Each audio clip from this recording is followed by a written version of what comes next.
when one person feels one way, another person feels very similarly. And what happens in vet practices is that silence happens because people don't necessarily feel safe to speak up. And I've seen that when big issues or issues are not addressed, what it does to people. It makes people feel like they don't have no say so. It creates a sense of hopelessness. And that sense of hopelessness leads to burnout, moral injury, along other things. So the combination of those two experiences taught me that it's important for people to feel safe to speak out so they can feel so that they're being heard and being seen so you can keep them in the profession longer versus letting silence fill the room. 3 years. That's how long today's guest has been out of veterinary school. 3 years, and he's already a medical director. Most new grads are still fighting imposter syndrome, terrified of getting sued, drowning in dentistry, wondering if they chose the wrong profession. He chose leadership instead. Dr. Desmond Coates, graduate from the University of Tennessee in 2022, and now leads Mason Animal Hospital with Mission Veterinary Partners. Leadership has followed him his entire life, and now he's building culture, accountability, and psychological safety just a few years into practice. But here's the question. Is stepping into leadership this early brave or reckless? Is veterinary medicine ready for young leaders, or does it quietly eat them alive? Today, we find out. Welcome to Irreplaceable Truths.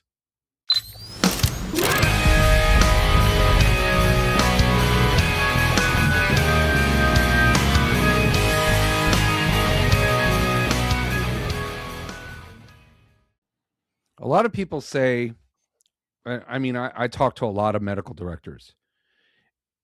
The problem they have is that the people above them just aren't listening. Do you think that's true?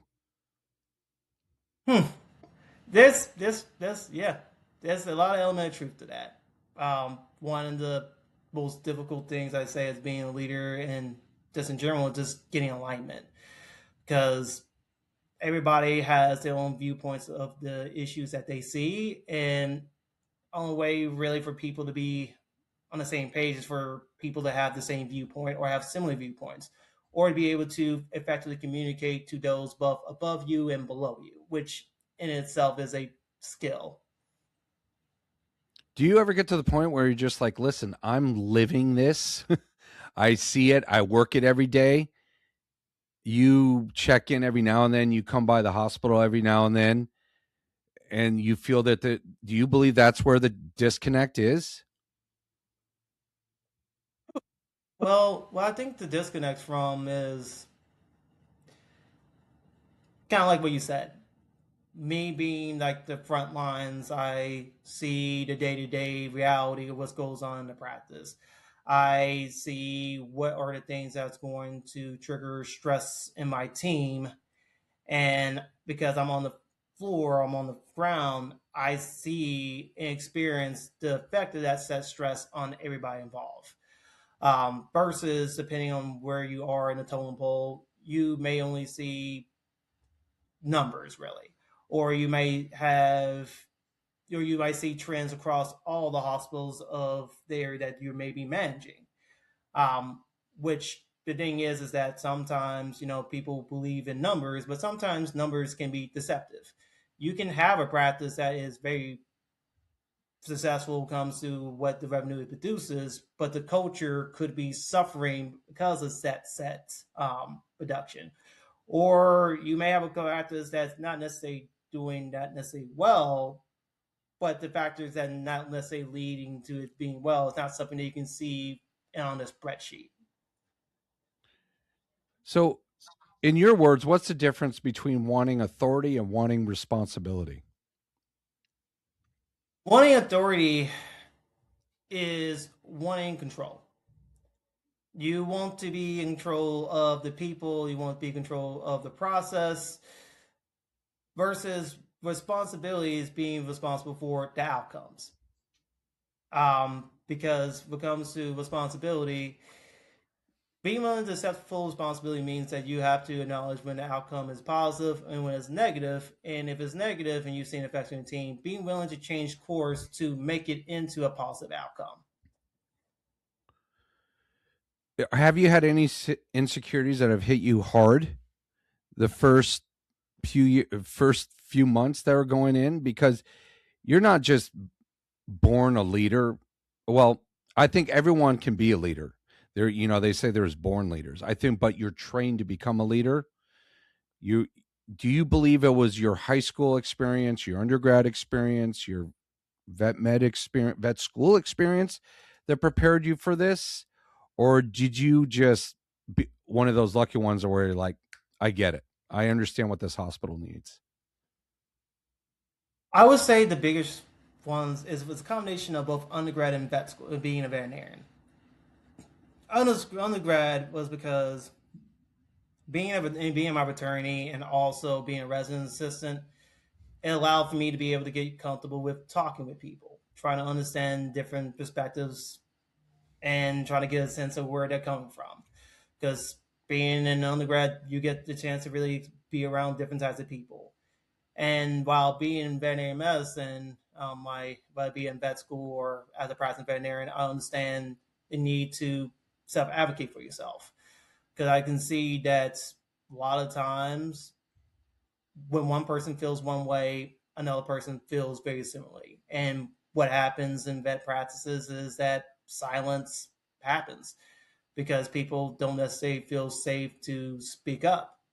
And I've seen that when big issues or issues are not addressed, what it does to people. It makes people feel like they don't have no say so. It creates a sense of hopelessness.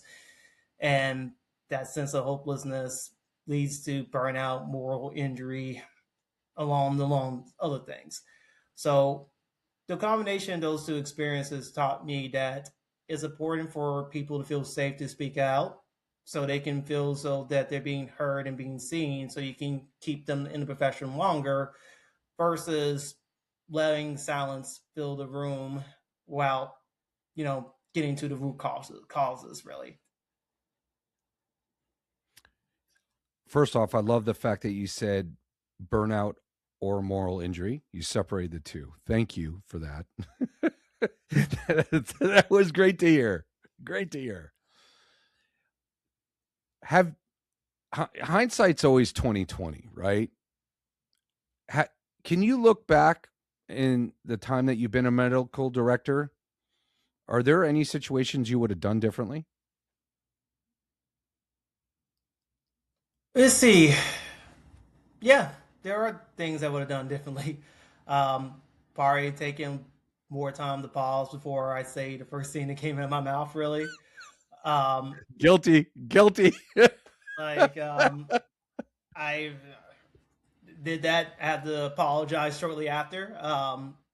Really, that's the biggest thing I'd say so far is taking the time to pause before saying certain things. Yeah, I mean it's hard.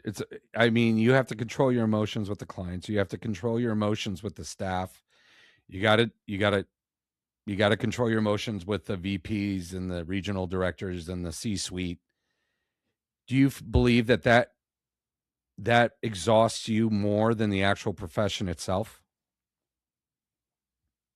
I mean, yeah, honestly, um, because it requires a lot of restraint, requires a lot of emotional regulation, a lot of discipline when it comes to those moments because those are the times which that matters the most. Versus when I look back at like in my clinical hat as a doctor, typically if I'm feel more free to pretty much say to a client like, hey, I understand that this may not be the price that you may be able to afford, but this is the best treatment for your pet. We can go this route, but understand that this problem may reoccur.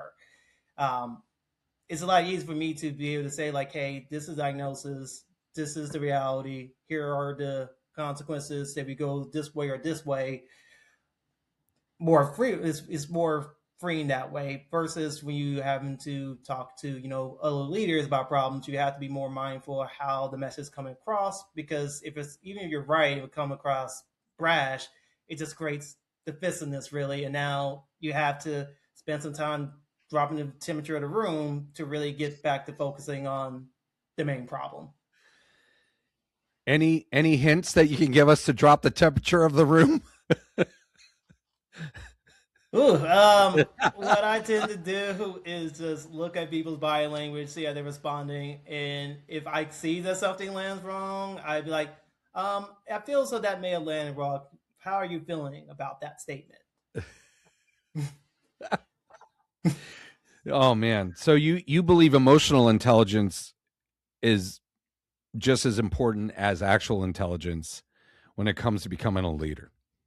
I view that emotional intelligence probably is the number one indicator of where you're going to be successful as a leader or not. You think it is, or you think it is a big part? Yeah, big part. Big part. Yeah. I mean, and that's the thing. So emotional intelligence, obviously that isn't something that vet schools look at when they accept, people in, young leaders, future young leaders like yourself. Um, is that something you learned along the way? Is that something you believe you learned young, or is that still an ongoing process with yourself? I believe I learned it in undergrad, in college. I believe I learned that because when I was younger, I was known to being blunt, and when you have people keep their distance from you because you said something bluntly that may hurt people's feelings, you learn quickly enough that you should make some adjustments, and especially in a social setting like college. So I kept those same skills that I learned just really through making errors. And when I got into vet school, I still try to be mindful of how I'm saying it. Um, I feel so those skills skyrocketed when I was a veterinarian because one book that I read was Crucial Conversations, and that was a big book for me. It helped me understand like how to communicate, how to how to have safe dialogue, how to keep you know safety. And through me just continuing to read, I learned to find that set skill. Do you believe a do you believe the book Crucial Conversations is important for almost every veterinarian to read? Yes. Yeah, it was mandatory in my MBA program in organizational behavior or organizational management. First class I Oh. took. Yeah. It was a required read. I actually have it over there on my bookcase. I'm looking at it right now. I might have to put it behind me because I think one thing we try to avoid, and it's a human trait, is any sort of conflict. But Yeah. but that book, I believe, taught me how to lead a conversation. So you don't. The biggest thing for me is it taught me to lead a conversation so it doesn't go off track. Yeah. And I think that is something that could help a lot of veterinarians in the exam room. I think it could help a lot of practice managers when they're trying to lead their teams. Um, I think there's a lot to that book. And it's funny you brought that up because that was a question I was going to ask you, like what book do you think veterinarians should read?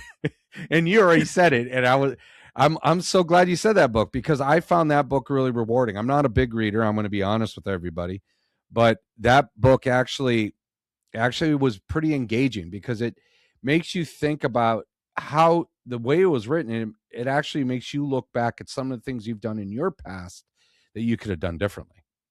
Mm-hmm. So it is a very good book.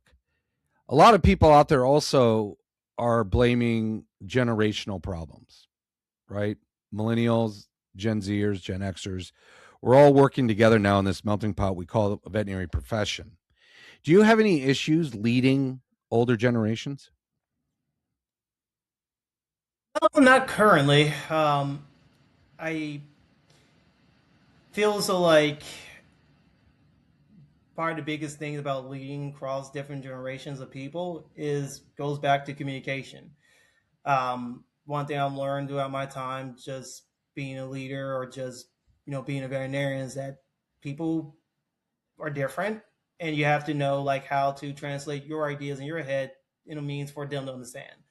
So what I learned is that sometimes you have to speak to the nature of your audience, really, because the same way how you would speak to again like a VP wouldn't be the same way you speak to a kindergarten class. So you have to see what your market is or what your audience is and adjust your communication based on that, really. How many times do you feel lonely as a leader? Several times, several. That's why I always make sure I have my connection of mentors. I try to have a strong relationship with my current practice manager because one of the things with leadership is that it can feel lonely because you know a lot of things that's going on that the team isn't really privy to know. You can't necessarily say everything that's in your heart, really, because you don't want to make somebody else look bad. And also, even when you feeling the stress and feeling the frustrations, you can't really let that show to your team because when your leaders are negative, it spreads to your team like wildfire, like a wildfire. Yeah. It is. It is. And I love the fact that you keep saying team because you are a team and you're the captain of that team. As a captain of that team, and I know means a lot to you, when you think about psychological safety, what pointers could you give out to a 14 appointment overbooked Tuesday to make sure there is still psychological safety amongst that team? Hmm. That's a good question. I'm gonna have to think on that one for a quick second. Let's see.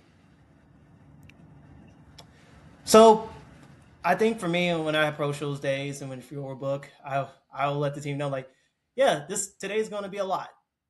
Um, it might be very uncomfortable. It might suck.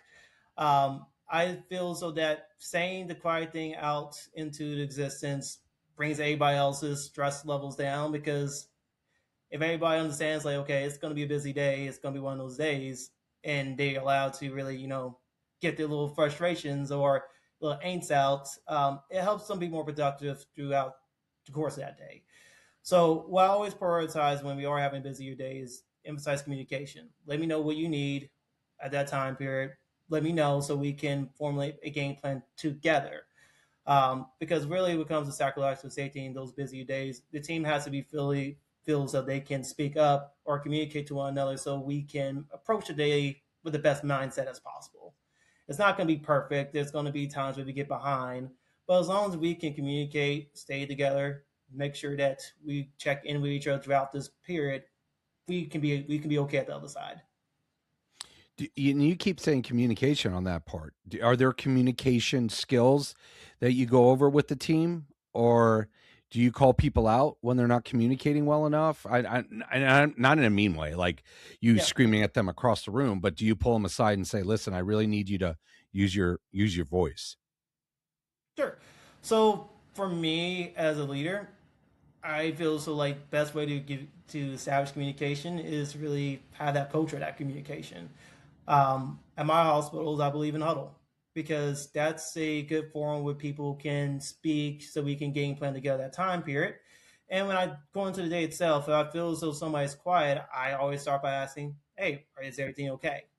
And they said, "Yeah, I'm okay." I'm like, "Okay, I'm glad you're okay." So in this, I didn't say I need for you to let me know what you need so we can keep things moving. Um, just really just trying to get that dialogue going. When it comes to calling people out, if I see people somewhere quiet, I always start by asking, "Are you okay? What do you need? How can we move forward together?" So really, the best way how I get dialogue is just to invite it. Some team members are going to speak, some may stay quiet, but the ones that stay quiet and they're it's off for them, I can always check in on them once things are calmer to see what's going on, really. Because sometimes if a person's quiet, it might be because something at life or at home is affecting them that day too. It comes back down to that emotional intelligence piece again. Mm-hmm. Reading the room, reading the room. And I mean, and I'm not going to bash on corporate because my corporate experience was awful. It was awful. Mm-hmm. But then again, they bought my practice and they made me medical director at two of the hospitals that they bought. And I mean that experience, that's a whole different conversation, and it's probably going to be off camera. When- but when when you look inside the corporate structure of things, what what do you believe you control and what do you believe you cannot? So, what I believe I can control is I have like say so regards to the culture. more so like the day to day, being able to practice my medicine, um, being able to really, lead trains for my team. The things I don't necessarily feel as though I am in control of is structural decisions that affects the overall business, really. Um, so anything like big picture, that's them. Day to day, that's typically me. And then when metrics start creeping in, how do you protect your team? Ooh, great question. When metrics start creeping in, the best way I can protect my team is for me to be knowledgeable on the metrics that they're evaluating myself on. And if they do appear different, be sure to provide like a explanation or an on ground response to why they may be seeing what they may be seeing. Do they send those metrics to you and say, "Hey, just explain this"? Because that's what I got. It wasn't more of a conversation. I never felt they were asking me for my input. They were always asking for the practices to do more. Do you feel that way as a leader? Currently, no, not currently at this moment in time. Of course, Okay. things are always fluctuating. Um, but currently, no, not necessarily pushing to do more per se. It's more like making sure that we're already doing is still being done to the same level that has been done before. Have you ever felt any moral tension between what corporate demands and patient care? Not currently. Um, Not currently. Of course, I do know that it could always be the divine too, because if, for instance, you're area medical director and your team is pretty much barely holding on because me and my entire burnt out and the organization maybe trying to push more, those situations can be a little bit more touchy depending on what corporate group you're a part of. Um, but currently, in my own experience, not currently. Have you always thought you're going to stay corporate, or has this leadership bug given you the idea of, hey, I can do this on my own? I think for me, I put it like this: it comes to me being a leader, I know I can do it on my own. It's not a question on if or when or if I can be a leader outside of corporate, because I already am a strong leader on my own right, really. And like leadership to me is all about character. It's all about, really being willing to hold those difficult conversations and discomfort. And I know that for me as a leader, I get to dictate where I want to go because I know that I have the ability to be successful anywhere I go. So yeah, what was the base question again? I No, like, do you ever think you'd go open Yeah, your own practice, basically? yeah. So yes. So regardless of my own practice, not currently. I not necessarily because I'm not necessarily where I want my goals to be. Because my ultimate goal in my career is that I want to be able to build a pipeline of courageous veterinarians. And how I look at the way veterinary landscape veterinary medicine is, I want to be able to be in a position which I can influence the most young veterinarians shortly after school. And corporate gives me the best means to interact and get to know younger veterinarians at scale.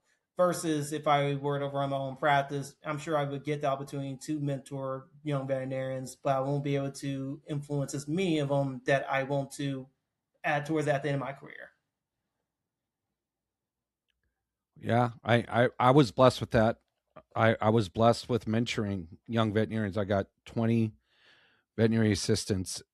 I helped them get into vet school, and they're all thriving still today in practice, which really gives me fulfillment. And I know where you're coming from that. Are there a lot of young early career grads that come through your particular practice, or just through your corporate group itself? Just to the corporate group itself, I do know when I was an early career vet when I joined my corporate group.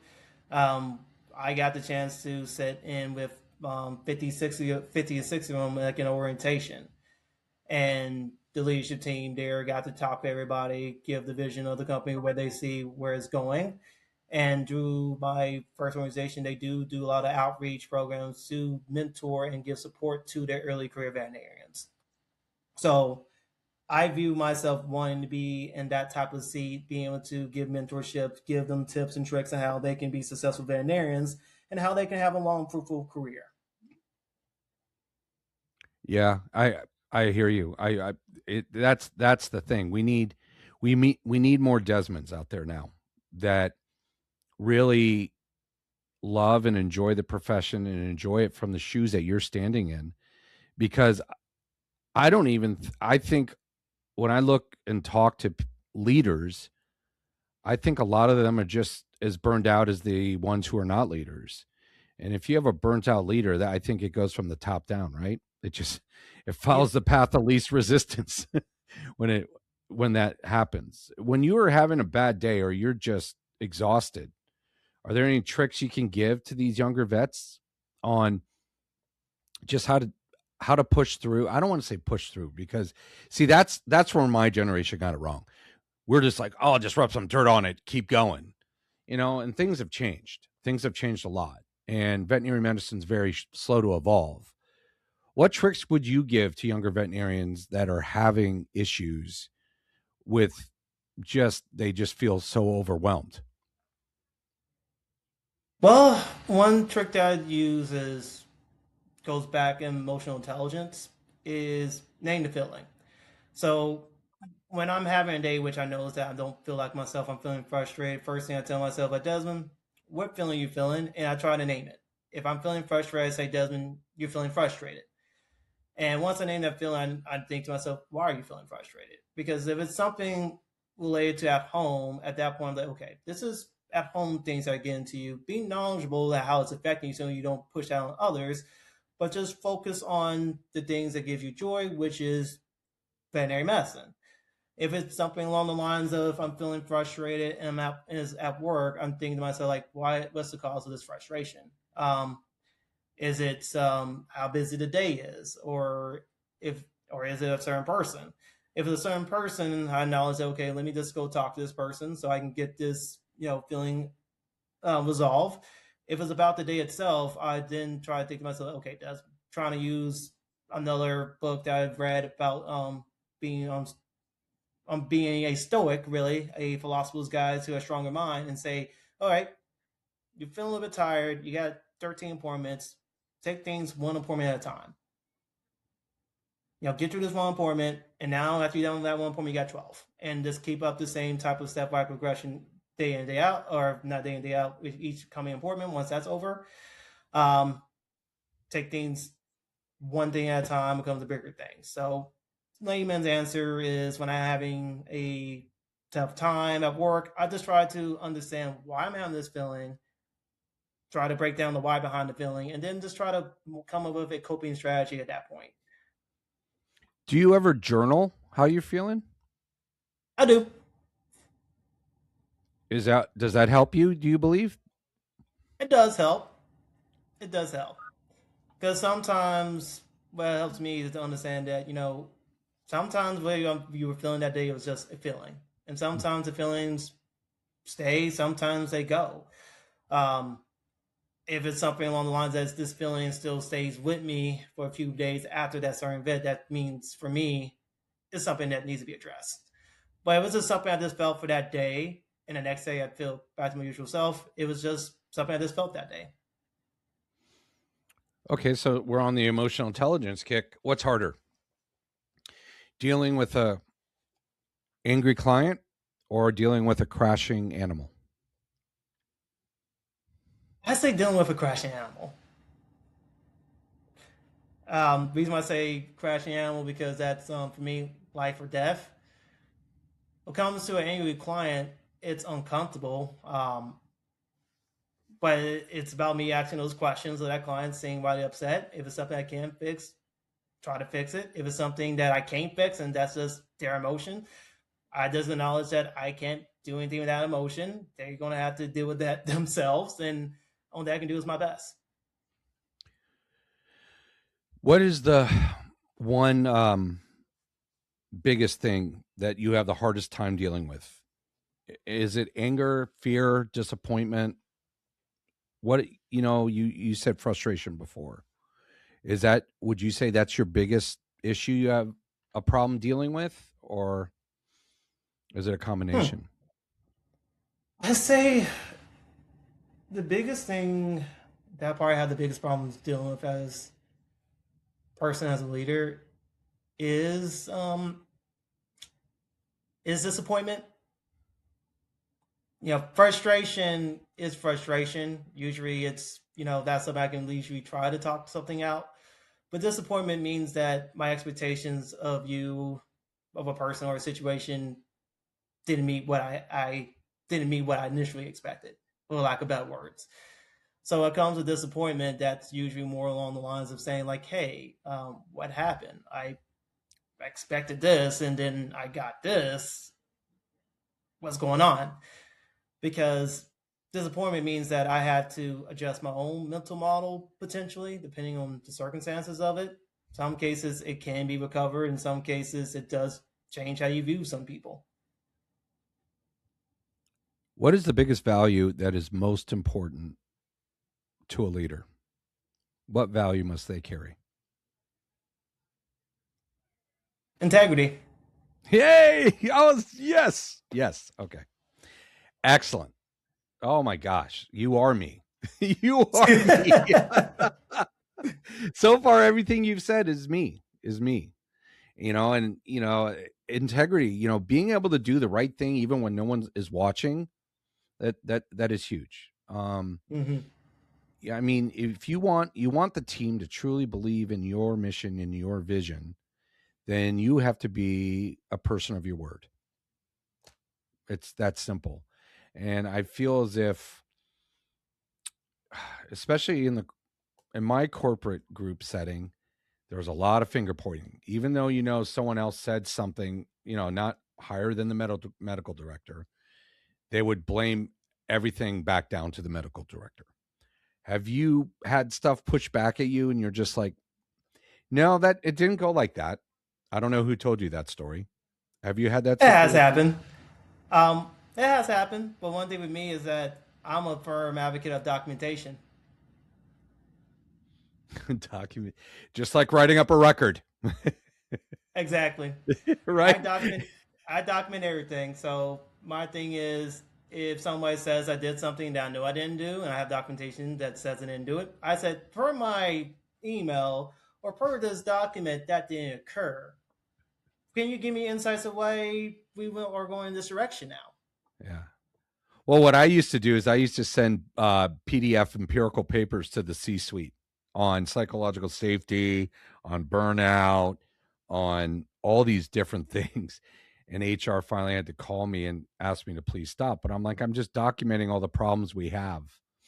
And that wasn't a good answer for them. So I guess I should have tried a different form of documentation. But again, I I I would be the first to admit that I am not good at being someone else's employee. Mm-hmm. What job did you have any jobs in undergrad or vet school? Any job before undergrad vet school, I was a mentor. I pretty much ran help. I did summer camp, which I watched like 30 something kids in a group for entire summers for 3 summers in a row. Other things I did, summer camp as a mentor. I was did research opportunities in undergrad. And Outside even of that, then, not too much. even when you're working with a researcher, it's more of a team effort anyways, right? You're both working towards the Yeah. common goal, which is let's find out some answers. But Yep. Generally you speaking, yes. okay, so you never were did you ever work in a veterinary clinic before you went to vet school? I did work in a veterinary clinic before I went to vet school. And what did that teach you with your leadership skills? Were there things that you decided, hey, I'm never going to do it that way? A lot of things. A lot of things. I learned from my first few experiences in vet school, or being a vet assistant that I want to be better as a veterinarian than some of the veterinarians were to me. Yeah. So you had situations where you were treated pretty poorly. Yeah, I would say Yeah. so. And what would happen to you when did you ever bring that to their attention, or did you just compartmentalize it and keep moving on? Compartmentalized and kept moving on. Like, I don't think that vet school or vet med actually, depending on the environment you're in, actually teaches people how to, speak up and advocate for yourself. It's more like be quiet and just keep it pushing. Now, you were a veterinary assistant, and I love your stance that you also believe that we're not using veterinary assistants and licensed technicians to their full ability. What do you think practices are getting wrong with that? Well, I think what practices are getting wrong with not utilizing their technicians or vetting assistants is fear. Um, I think that's what comes to one thing that I'm big about doing is just keep up with trends in the industry. And in the 2023 AHA technician utilization guidelines, it states that a lot of veterinarians don't let the technicians do certain skills like unblock a cat because they are afraid of that if they do something wrong, that coming back on their license really. Instead of looking at it as an aspect of if I teach this person how to do it right, they can unblock this cat while I can do other things that the hospital needs me to do. So I feel so that fear stops a lot of practices from fully utilizing their people. How would you argue back if someone who is you believe isn't utilizing their assistants and licensed technicians correctly, and they say to you, "Well, you're just dumping your tasks on them"? I would say that, yeah, I am dumping my tasks on them. But, and then at the same time, that's what they were trained to do. Do you believe a lot of technicians want to do that? Yes. Yeah, from what I've seen, technicians want to be fully utilized. They want to be able to learn new things, utilize their license to the full ability, and not necessarily be what I call a task junkie. Um, because my belief is that if a VA can do it and an RVT doesn't have to do it, let the RVA do it and let the RVT do the things that only they can do.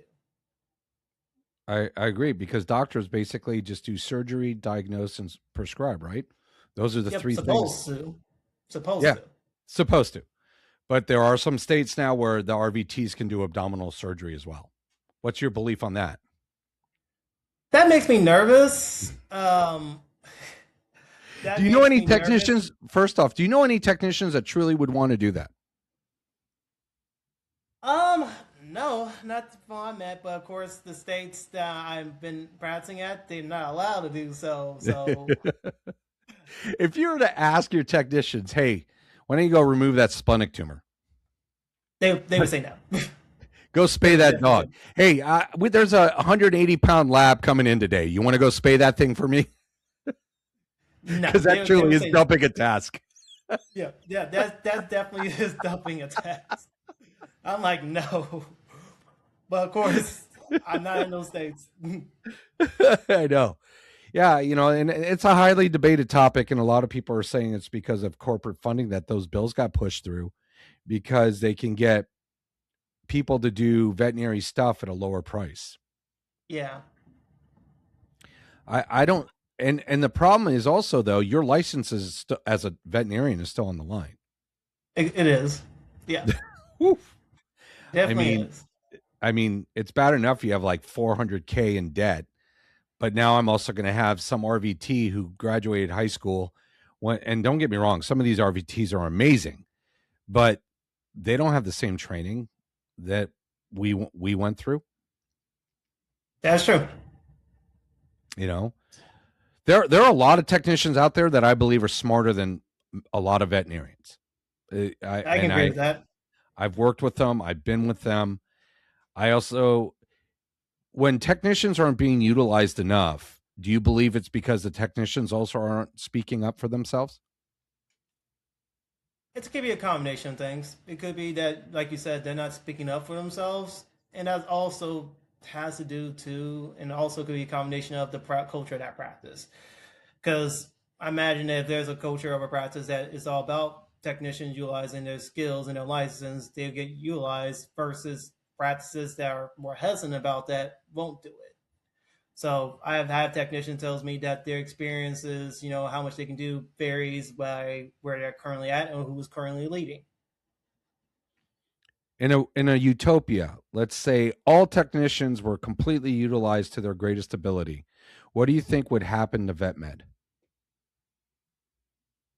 Honestly, I think it would grow because if you are able to fully utilize your technicians to their full ability, they get fulfillment of the role.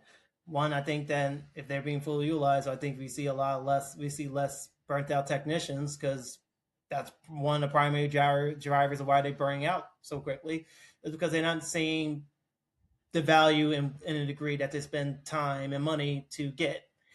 Um, I would see that in a lot of these practices, like if technicians are fully utilized, you can increase the quality of your medicine because now you have multiple people in the hospital that can talk medicine, and now it's about thinking what is the best possible course of action for this patient and the client. Um, I feel that practices would be able to extend new additional services to help that practice. And bottom line, clients could be happier because now they can have more things available to their at home hospital without having to being referred to emergency or a specialist as often because the medicine of that building is improved because the technicians are being utilized more as partners or can be compared to this you do as I say because you my technician or my nurse. Yeah, and anyone who's listening to this conversation that we're having can tell how much you do love this profession. Has anything you've seen yet shook that belief at all? No, and I have seen quite a bit of things. What my belief comes from is that veterinary medicine is truly a special place. It's truly a special profession, and I met some of the most compassionate, caring people in this field. I just feel that we're just behind on where we need to be. And I see a lot of voices, whether it be in LinkedIn or in profession, that thinks like me and you. And I feel as though those voices are becoming more prominent. We still have a long way to go because how I look at it is like I don't want to focus time on the negatives of the industry or the negatives in the industry. I want to focus on what can we do to make it better because that's what we need this profession. We need more people who are going to carry the flag, try to make it better instead of going back to legacy thinking or this is how we always done it. Because we have enough of those type of individual in this field. We need people who are going to say, how can we make things better or how can these be different? So, do you think burnout is a resilience issue or a systems issue? Systems issue, clearly. Systems, like, because my personal opinion, I talked to my wife about this, is that I don't feel that vet schools are truly preparing veterinarians for the realities of GP. Um, because one of the most vital skills I feel you need in GP in today's GP is self advocacy, emotional intelligence, and conflict management. Yeah, yeah. But that wasn't taught in virology, I'll tell you that much.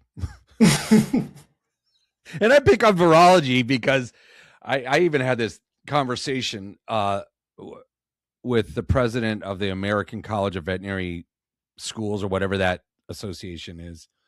And I was like, yeah, I don't think a whole semester of virology was that useful.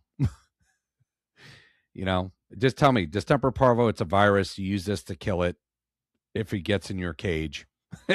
And then there's a vaccine for it. Next. But then again, I mean, it goes deeper than that. But when it comes to the realities of general practice, I think what you just mentioned is a million times more valuable. Do you agree with that? Yeah, Yeah. I agree. Yeah. Yeah, biology was helpful, but at the same time, like really, I don't think that what's going to prevent a young early career veterinarian from burning out will be what you learn, you know, about parvovirus. It's going to be how do you keep yourself composed when the system or the hospital you're at is asking you to do things that you know it goes against your beliefs, or how do you advocate for yourself when somebody asking you to see an additional patient when you are at your physical and mental limits, or how do you deal with that conflict between you and your boss when you feel as though certain lines were being crossed. And that's where Crucial Conversations, that book comes in again. It should be a Exactly. must read in vet school. If leadership doesn't, well, first off, let me ask you, because you've been out, now you're in the leadership role. When you look at the very tippity top of the leadership of the veterinary profession, do you believe there is a solid leadership? Hmm. I'm inclined to say no. Reason why I'm inclined to say no is because, in my opinion, when you have systemic issues like burnout, um, technician do like poor technician not being utilized to his full ability, everything flows upwards. Um, that's because that's by design. You don't this like the people who are in charge get to make the system, and we at the bottom are living the consequences, good or bad, of set system. And the only way to really change the overall outlook is for things at the top to change. Because if we all at the bottom feel like things should be different and the top is still going in the same direction as been going the last 20, 30 years, you're still going to see the same results because for me, in my mind, how I look at it, how my brain works, is by design. It may not be their intentions. Their intent may be to do what's best for veterinary medicine, but it's one thing about crucial conversation. You can have a positive intent, but have negative impact. If VetMed doesn't fix its leadership problem, what do you think happens in the next 10 years? Next thing to happen in the next 10 years, you see more of the same. Um, of course, you're going to have some people who are going to lead a charge. You see positive things happen, but you get far more of what's been going on instead of more of what needs to be different to see the changes that need to see to happen rapidly, really. Because sure, you may see it happen in the next 20, 25 years, but you still got to deal with the same issues happening over and over again for the next 10, really. So when you look at leadership right now, and I'm pretty sure you sound like you're a very deep thinker. What would you, if you're at the very top, what would you start to implement now for the profession? I would start implementing more, again, these conflict class of communication courses for vet schools, really, because that's what I think where the effort should begin into the new generation. Start training vet school students how to be able to hold, conflict, how to advocate for themselves so they can protect their own mental bandwidth, and then be able to have vet schools pretty much teach their faculty the same things, so the culture there can be different. Um, so layman story, it has to start with vet schools. It has to start by teaching emotional intelligence, conflict literacy, and then also giving students a pathway to practice these set skills throughout their 4 years. So when they come out as practicing veterinarians and they have these practices, they have the skills to protect themselves, really, or be willing to invest time to help vet school students or young veterinarians know what practices are going to be best for them in their career, so the practices that's going to end up burning them out. All right, I got a series of quick, fast fire, rapid fire questions for you, and I'd like to, because then maybe we can debate on it really quick. No textbook prepares you for blank. No textbook prepares you for blank. No textbook prepare you for a difficult conversation. Okay, we agreed. That was boring. What lesson? What lesson cost you the most emotionally? The cost of not saying no. And by saying no, do you mean putting boundaries in? Yep, not laying down boundaries.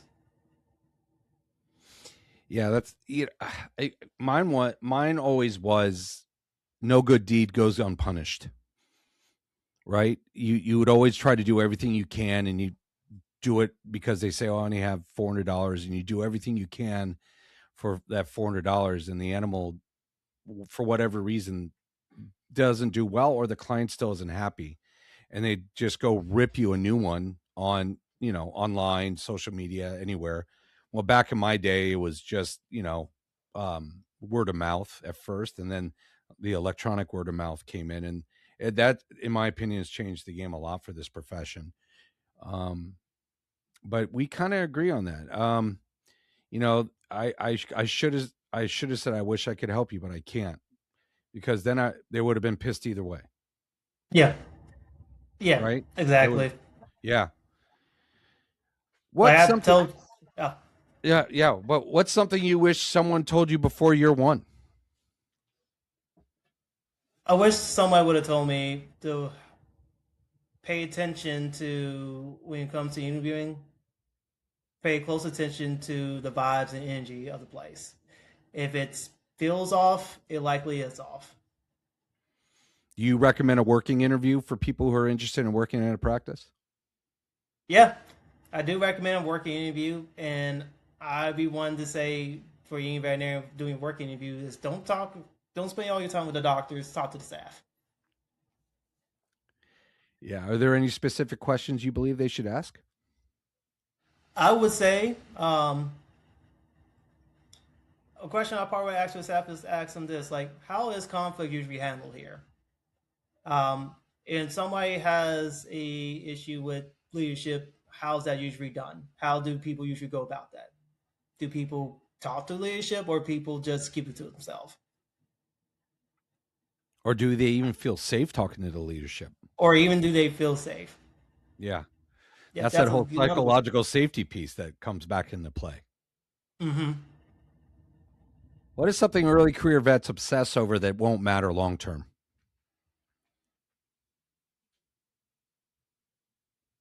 I would say a little bit different of an answer, like the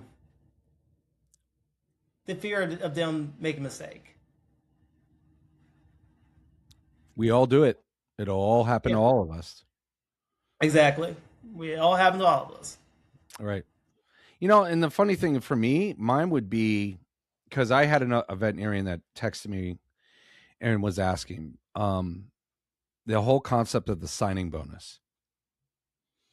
Um, Long term, the signing bonus, short term, it might help out great, right? Yeah. But long term, it doesn't matter, because you could get a huge signing bonus and be stuck for 2-3 years because of that signing bonus in a place where you're going to be miserable, versus not take a signing bonus and maybe be in some practice where you thrive, you're getting mentored, you are able to create a clientele that trusts you. um that would be my thing. What I always talk to early career vets is, you know it goes back to obviously interviewing the staff and all that as well. But are there classmates of yours that took signing bonuses and were stuck? See, yes and no, because I know I took a signing bonus, but luckily for me, mine was just 1 year, really. Um, and I know some classmates who took signing bonus in their practices, but I think they overall having positive experiences with it. I do see that depending on what it is, it could be dangerous. I do know, like I did not take a women's position even when they did offer a large signing bonus because I didn't really like the corporation like that, and I also didn't want to be with a corporation longer than a year for a large sign-on bonus, really, because I just didn't really like the culture of that corporation, really. Now, when you said you didn't like the corporation, you didn't like the vibe, or so you did a working interview, you were asking around, or is it just the way the interview was going? Um, I did like externships with this particular group. Okay. Um, it's just more so like because I heard of them before, and I've seen firsthand how they can be and how their doctors were really stressed. I just didn't trust it. Yeah. So the particular location was great, but I would have only chose that for that particular location, but they didn't have a slot. So when it comes to just doing it with them in general, I was like, no. No, no, thank you. I'll pass. Yeah, exactly. I pass. Is there anything they ignore short term that they shouldn't? See, something that they can ignore short term that they shouldn't ignore. I guess for me, one thing that early career vets should ignore and should not ignore is if they feel a red flag. Um, But is that human nature to ignore red flags? Because we always try to think the best of people, right? And it's not just um, veterinary profession; it's man, girlfriends, boyfriends, friends, clients, you know, car mechanics. You're like, oh, that car mechanic, yeah, he messed up last time, but I really liked him. Like, you know what I mean? Do you think that's more of a human nature problem, ignoring red that is a flags? human nature problem. That is a human nature problem. Like that is true. It is a human nature problem if to ignore because sometimes as people we think, oh, it's not that big a deal as I'm making it feel. Um, Have you learned to ignore red flags yourself? I use my discernment and I note it really. So if I see that trend, I note it, and then at that point, I determine to myself, is that something that's one off versus something that happens again? The tough thing is that when it comes to that in a vet school, early career veterinarians aspect is that I just feel as though that sometimes the people that they interview put the best face up, and it's one thing out of the 90 positive ones. It's just that when you start working on these individuals, you start seeing them a lot more because they let their guard down. So, So, what I took away from that is that you allow two red flags, so you see a trend. yeah, yeah, trend. Generally speaking, a trend. If I see something happen once, I'm like, okay, maybe that's a one off. Once it happens again, I'm like, oh, that's a trend. Time to make some moves now. Yeah, So, yeah. Are you I would quick? say probably another. Hmm? Go ahead. Oh, go ahead. I would say part of another thing is for to do more in the short term is the discomfort of asking the tough questions. Um, 'Cause I feel so that that's one thing I wish I would have tried my best to ignore in the short term, the discomfort of it. If I would have done things differently, I would have asked some questions like, "What's the purpose of this role? Why is this role open? What does mentorship actually look like here?" Um, Try to fight off discomfort, ask tough questions in the front end. Yeah, back in the day, before this whole relief stuff and all that was like everything online. I mean, you would see the perpetual ads in all the veterinary journals, and no one would ever go in there and ask, "Hey, why do you have an ad out for a doctor every month this journal comes out?" Mm-hmm. People would take a job and then they would quit. They'd go there and work and then they would quit. And they, instead of asking that very question, you know, and I mean, that's a question maybe they veterinarians should ask on their interview as well, is why is this position open? Is it because Yeah, you're growing or is it because you're trying to fill spots because people are leaving? Now that's something that I think would be useful. Uh, and agreed. I think that's a very important question, and it's a hard question to ask, but you have every right to ask it. Um, something I touched on before we came on air, and because you love this leadership so much, how, I was in Orlando, I was in Vegas, and on the expo floor, and everywhere you went, I would say there was about 8 corporations that had about 40 to 50, if not 60% of the real estate in the expo. And there are ads everywhere. They were even in the men's bathroom on the mirror as you're washing your hands. Do you think that's concerning that we're giving so few so much power? Great question. Um, my instinct says yes. That's definitely very concerning. Man, because when the few holds the power, they, like you said, control the marketing. They control how things look, and in a lot of cases, they get to control the narrative. And the narrative can be really hard to overcome, especially if it's been a certain type of way too.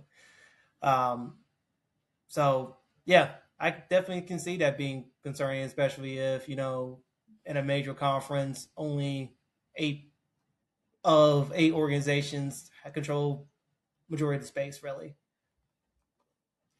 Yeah, I mean, it concerns me too, right? Because you think about those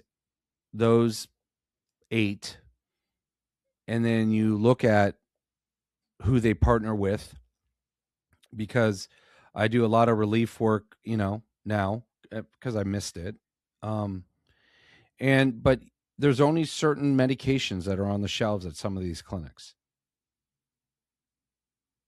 And I feel as if it's allowing those few to dictate how we practice. yeah, Which the beauty of veterinary medicine is that you can practice 2 separate ways and still get to the same point. Just because you exactly, choose this drug and I want to choose that drug doesn't mean we're going to have different outcomes. Now, granted, exactly.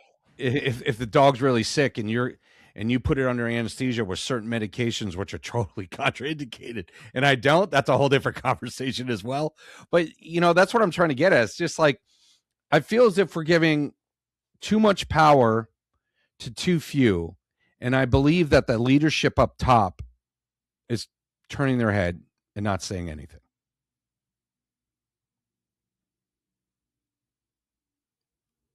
Do you?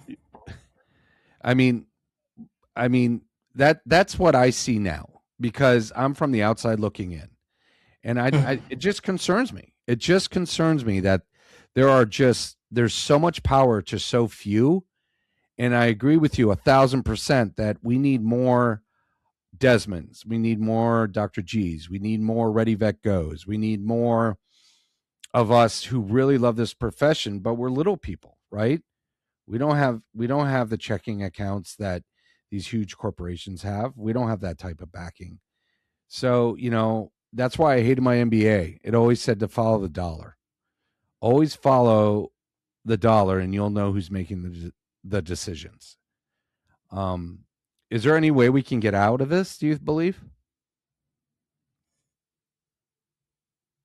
Man, that's it's hard because one thing that I can think of again being like the little man really is for more conversations like this for the people who are looking out for the best of NMS and to have a community with one another and come together and try to speak up against some of the things that we're saying really because you know there is strength in numbers. There are, especially in a profession in which we're struggling to keep doctors and technicians in the field for the long term. um, Only that I can think of right now is that we got to come together. It's not the most perfect answer, but it's what I feel is reality right now.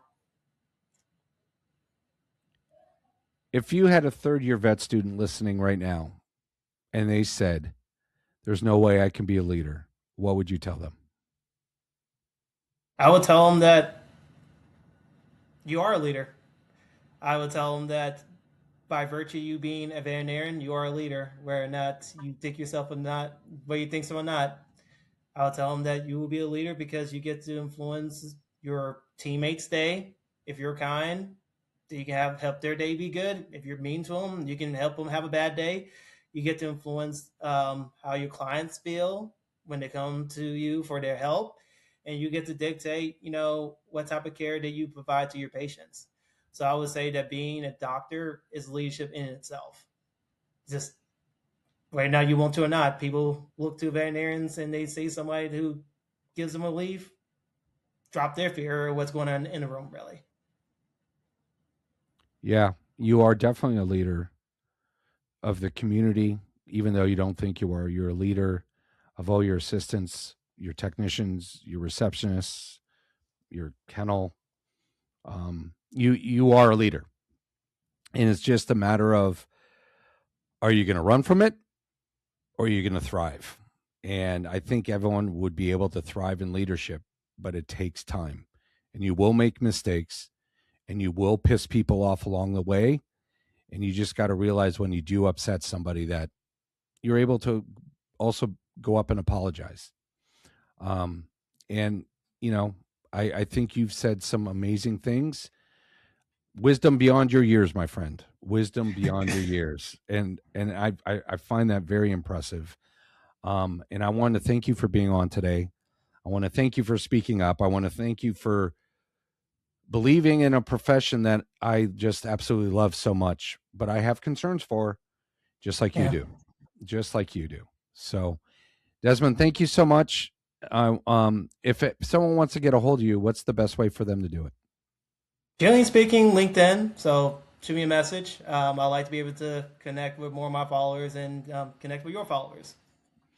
Absolutely. And to everyone out there, if you can always hit me on any of the socials as well. I'm VetMedHQ. If you have any questions at all, and then if Desmond, are you speaking at all? Do you have any speaking engagements or anything coming up? Not currently. I'm looking to get into speaking at conferences soon. That's crazy. That's crazy. 3 years out, and you're going to want to be speaking at conferences. I absolutely love that.